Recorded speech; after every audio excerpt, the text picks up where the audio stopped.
Good morning, everyone. Brian Martin with you on the wide world of tabletop sports. This time going beyond some of the mainstream games that are more commercially produced to one that is produced by a gentleman who sells his craft on Etsy. The game is Boundary T20. It is a simulation of the 20 overs version of cricket. For those unfamiliar with cricket, there are really three basic versions. Test cricket, which lasts over a 5-day period, and teams bat twice. There's one-day internationals, which are usually 40 or 50 overs in length. There's a limitation on the number of overs to get the game done within the course of a single day. And then there's the T20 and T10 models, in which there's 20 or 10 overs designed to be played in anywhere from 1 to 4 hours. It was deemed to be more fan-friendly because now people can go and see a full match in just the span of time it might take to watch, say, a baseball or football game, an American football game, and that the idea was that it would increase scoring as well. So it's kind of a T20 is a sort of an amped up scoring rate. So you can get it on Etsy. It's $9. The game comes with all the charts and tables you need to play, with all the card combinations that you have. But batters, and also comes with the formulas to show you how to rate your own. And it's very simple to do that. You can set up an Excel spreadsheet to rate just about any cricket player anywhere in the world for T20. And essentially, for $9 you get that. Plus, I think you get the 2014 English County Championships, which is 16 teams, and the 2016 World Cup teams. So you get a lot of bang for your $9. Basically, the batting cards are generic. If a batter earns a card number 53, every batter with those same characteristics earns that 53. What I've done is taken those characteristics and converted them into individual cards with names and such on them. And here we have Harold Montgomery, a batsman for Chicago or Baltimore. And you'll see that the card is laid out somewhat like a replay baseball card, with the red die across the top and the white die down the left-hand side. You cross-reference those, you read the symbol, and you score the game appropriately. Bowlers don't have their own cards. There's an economy chart that you look at, fairly simple, but I converted that chart into cards. Let's see if I can pull this back out and get the refocus. The cards are similar, and the bowler has one rating that's different, and that's the wicket check rating here, which whenever we check for a wicket, we roll against that range. If the roll is within that range, the wicket has been taken. A wicket is an out, basically. They're called outs, actually,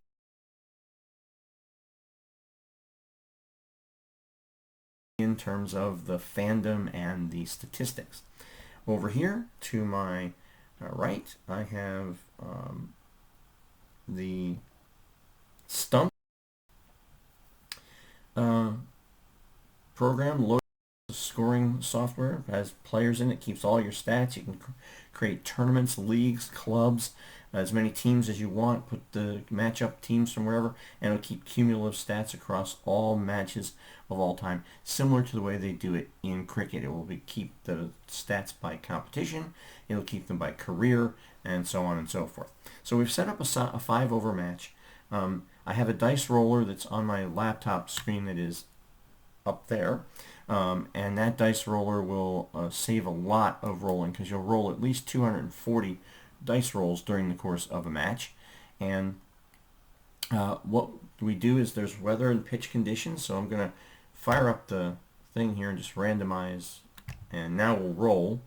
And so the weather is, the roll was 44. Blue skies and sunshine. The pitch condition is a 66 with a 6. And so it's a bowler's pitch, which means that double twos become a wicket check as opposed to their normal score. Doubles are almost always a scoring play for the batter. So cricket is done in a very simplistic way, in terms of you got to be careful how you do this, and that is two batters are always out on the pitch at the same time facing a bowler. Those batters are called a partnership. The partnership lasts until one of these batters is put out. And when that happens, the batter comes out, new batter comes in, forming a new partnership. Always two people on the pitch at the same time. One batter is considered on strike, the other is off strike, only because non-striker, because the bowling goes from one end to the other, not both ways. So as the players run back and forth between the boxes, the popping creases, they score runs, and whoever winds up in this box at the end of a ball is the batter. In other words, even-numbered scores, nothing changes. Odd-numbered scores, the strike changes. We're not going to change ends. We're just going to change the cube to show you who is actually being bowled to at that time. So Michael Hogan is your bowler. His wicket rating is 11 to 25. Harold Montgomery is our opening batsman. Kenneth Taylor is his partner. We will roll the dice now and get ready for the match. So you roll the green, red, and white die. The green die is read as a single number. The white die is read like APA numbers. Red die first, white die second. And so I will say 522, 437, whatever the numbers are. 37, you can't have 7.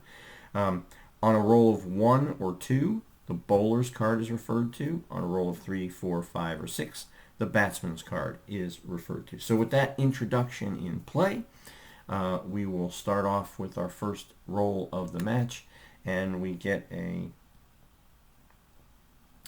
545. So Montgomery controls. 45 is a 0 or a dot ball is what it's called in cricket. So we will then go to the next dice roll, which is a 141. 1 is controlled by the bowler. 41 shows a result of 1. And what that means, as I have to do the settings and kill the wagon wheel, there we go. It means now that an odd number means that Kenneth Taylor has the strike, and it is 1 run on the board. The game is not scored, it's 1-0. The batting team scores, and their runs are continuously totaled up till they're finished with their 5 overs. That then becomes the total to chase. That is the current winning score that the second team batting must either meet to create a tie or exceed to win. Otherwise, the batting team wins. So it's like these are called innings. So it's similar to baseball. If you played a 1-inning baseball game, the team that comes to bat first gets to set the score, and the team that bats second has to exceed that score. So if you had a scoreless first inning, the team that bats second, all they need to do is score 1 run, and the game would be over. In this case, Baltimore has a run. You'll note here on the score sheet, if you can see it, that 1-0. The 1 is the number of runs, the 0 the number of wickets that have been taken, number of outs that have been made.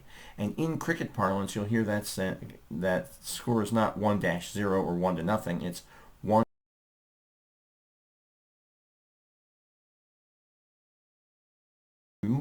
of the partnership, or ball 3 of the partnership, and that is a 2-13, and that is 2 and 13 is 0, another dot ball.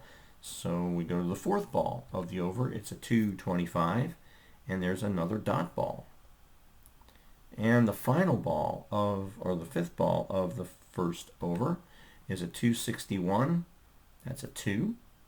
So Taylor stays on strike. Again, even number. If they were switching, 1 run, 2 runs, Taylor's still back at bat. So, and the final ball, the 6th ball of the over, is a 6-66.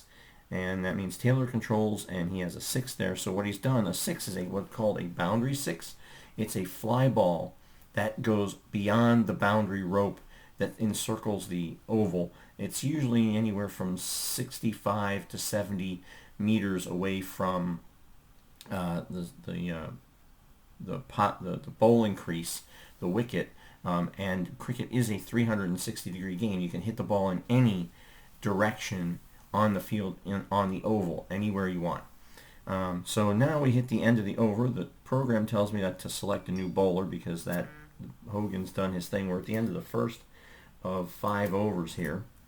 Vance Gonzalez will be the new bowler, so we select a new bowler. And that brings up the what happens at the end of an over. At the end of an over, whoever is currently the batter, we switch it. So Harold Montgomery becomes the new batter. When the batter is out during the middle of an over, you get to choose which guy comes next. So that's pretty much how you got to make sure you keep track of who's on strike, unless you want to physically move the cards, which would take extra time. So Montgomery now, end of 1 over. Baltimore 9 from 0. So we're in the second over. First ball, 6:43. 6 means control to the batter. 43 is a dot ball. Next roll, 3:41. Again, batsman gets a 3 and a 41, another dot ball. Next one, 5:33. That's a 4. So Montgomery scores 4, and again, 1, 2, 3, 4. Montgomery winds up back in. Just keep that in mind. Even you don't do anything. Odd is you have to switch the batter on strike. So now we're on the fourth ball of the second over. It's a 5:56. Now we get into some of the symbols here. This is a W. That means it's a wicket check. Montgomery has hit a ball in such a way that it can be fielded, or he has done something to violate the rules. And now we look at Vance Gonzalez. His wicket rating is 11-23. I already rolled it, and it's a 45 is the roll, because again, I roll all the dice I need.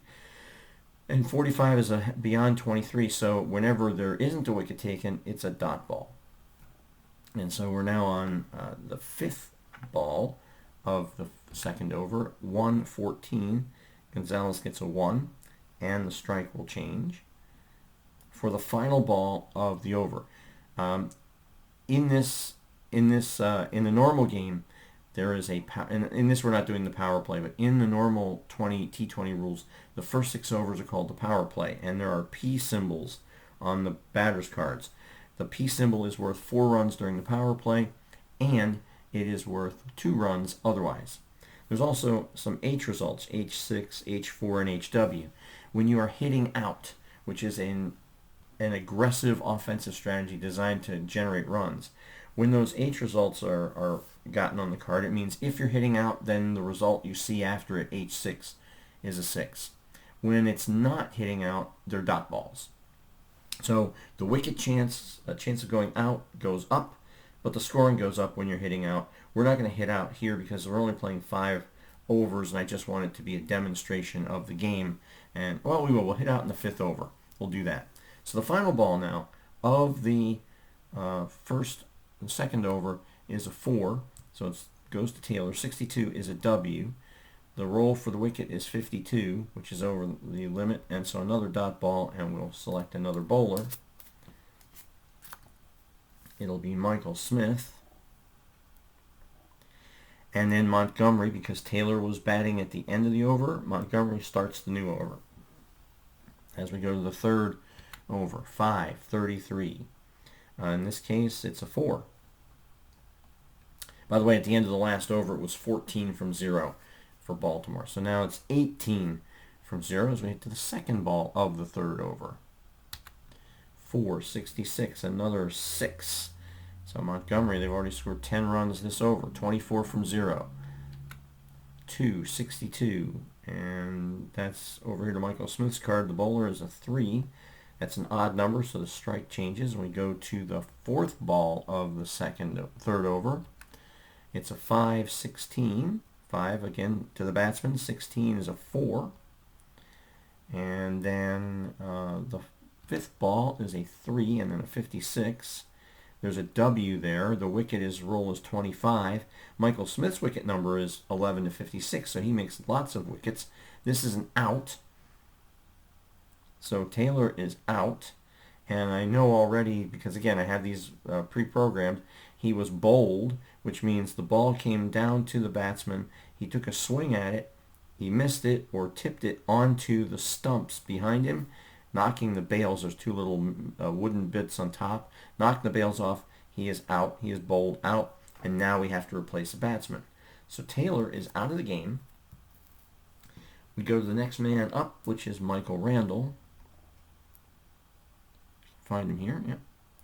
And now you get to choose Montgomery or Randall. I always choose the batter who has already been in the match to restart, since Randall just came into the match.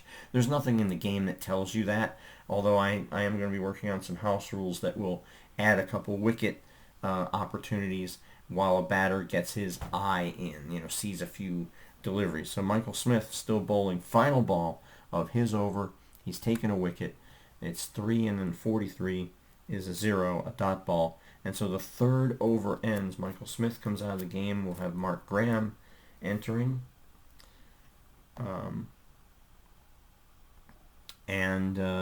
The strike will change to Michael Randall. And at the end of 3 overs, it's 31 from 1 for Baltimore. So here's over number 4. First ball, 255 is a 1. And the strike changes. Second ball, 425. Another dot ball. Third ball, 641. Dot ball. 445. Another dot ball. And 512. That's a 4. And now the final ball of over number 4 is a 335, another dot ball. So only 5 runs in that over, 36 from 1, and we're down to the last over. Now we'll go into hitting out mode. All those H results have come into play. We didn't get into extras, and we might not get any. They happen whenever you roll a 65 on the ball determination, on the result table, and there's another table you go to get those extras. The rules are tell you how to use the extras. Okay, so now we got to switch the strike. Final over of the first innings for Baltimore. Now Randall is in there, and Charles Lutz will be the new bowler. So delivery number 1, 544. It's a 4 for Randall. Second ball, 324. A single. And that's not a single run, not a single like a...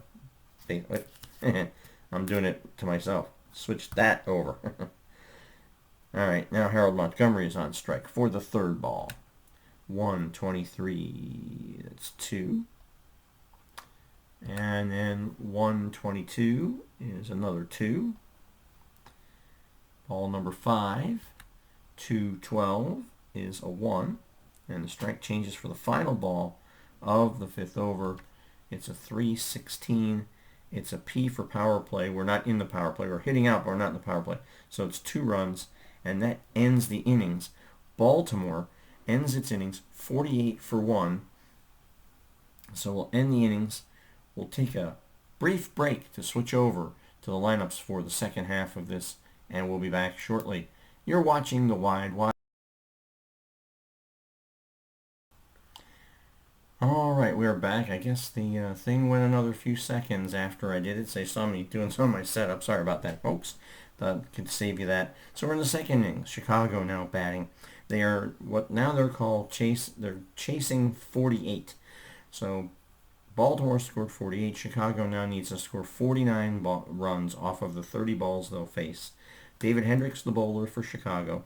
Al Morrison and John Fry, the batsman for Chicago, and Hendricks for Baltimore. So again, we're going to just go through this a little more quickly and get these results done quickly. So we're going to go back to our Excel spreadsheet. We're going to rumble along there, and we're now going to roll. It's a 633 for Morrison, and there's a W there. The roll for wicket is 42. Hendricks is 11 to 24, so that's a dot ball. It's a dot ball on the first ball. And then a 342, another dot ball. And a 253 is a 1. Strike will change. John Fry now batting. 231, another 1. Strike will change back to Al Morrison. A 531 is another dot ball. And the final ball of the first over, 352, is hitting out wicket. We're not hitting out. It's the power play, but we're not hitting out. And that's going to be a dot ball. So just 2 runs in the inning, 2 from 0. New bowler coming in will be Harry Miller. And John Fry will be on strike here for the second over. 636, dot ball. 662 is a W for a wicket. 44 is the wicket roll. 11 to 35 is the number, so not out, and a dot ball. 654. Another wicket try. 42, another dot ball. Again, 11 to 35 is the number. 436, another dot ball. 664 is another wicket chance. The roll is 64 and needed 35. Another dot ball. And finally, 461, another wicket chance. This time 26 is the roll. 35 is what was needed. He's out. And we know from the rolls that have already taken place, he was caught. And the catch was by William Lane, who's playing square leg. William Lane has that. And now John Fry is out. Michael Hogan will be the new batsman. Al Morrison will be up. And the new bowler will be Michael Randall.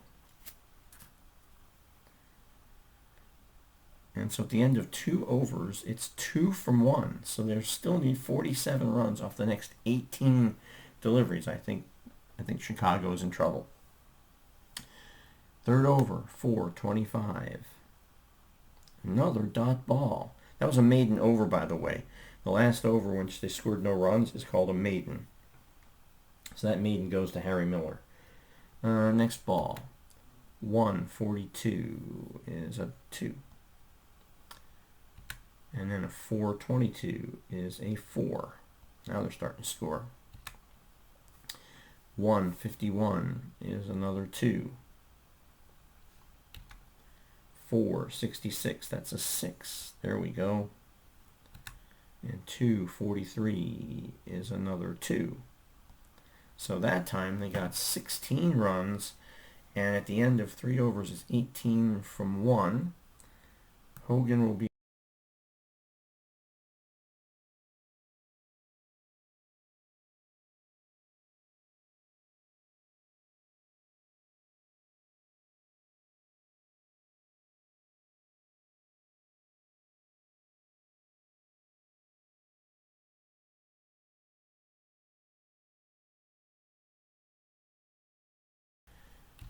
.634 dot ball. 6:26, another dot ball. 3:66 is a 6. 5:64 is a W. The roll is a 65. Lane needs a 26. That's another dot ball. And the final ball of the over, 1:15, is a 1. And William Lane is out, and now it's Richard Smith into bowl. Final over. They need 23 runs from these 6 deliveries. Al Morrison will be at the strike. They will be hitting out, so all the H results will come into play. First ball, 5:44, is 4 runs. They need 19 runs from 5 balls. 1:62 is a 4 off the bowler's card. They need 15 runs from 4. 5:11, 6. That's 6 more. That's 40. They need 9 runs off the next 3 balls. Here we go. 3:45 is hitting out is 4. They are hitting out. That's 4 more. 5 runs from 2 balls. This is going to be interesting. 2:62 gets a 4. The match is tied down to the final ball of the game. 1 run is all that's needed. Here we go. 2:32. It's 2. Match is over. Chicago wins. Chicago wins by 9 wickets. The final score was 48 for Baltimore, 50 for Chicago, because the team that batted second won and stops the minute they win. You don't compare the run totals. You look at how many wickets the winning team had remaining that they did not lose. So this is considered Chicago winning by 9 wickets, although they outscored them 50 to 48. And you can see right there, I probably can't see this, Chicago won by 9 wickets. And there's the scorecard showing what the runs were scored for Baltimore and Chicago. Al Morrison, 48 by himself. An unbelievable finish. And to be honest, if you're doing a thing like this, when you're doing a demonstration, you hope the game's going to be interesting. You know, you're trying to show the way things work, and you hope that it will be an interesting game. To have it end like that, unbelievable, because you hope for that, but you know the odds of a final finish like that are going to be very, very rare. But anyway, that is how you play Boundary T20. Again, we didn't see any extras. We didn't get a chance to see the power play, but I wanted to show you basically how the match progresses and how it's played. So, as always, my friend Jeff Ring says that the life is nice when you're rolling dice, so continue to roll those dice. Hang in there, folks. Winter time's coming. You get a lot of gaming in with the cold weather and not being able to do much outside. Hopefully Boundary T20 will find its way to your step. Again, $9. Look for it on Etsy. And until next time, for all of us here, well, one of us here at the Wide World of Tabletop Sports, Brian Martin saying so long. We'll see you again, everybody.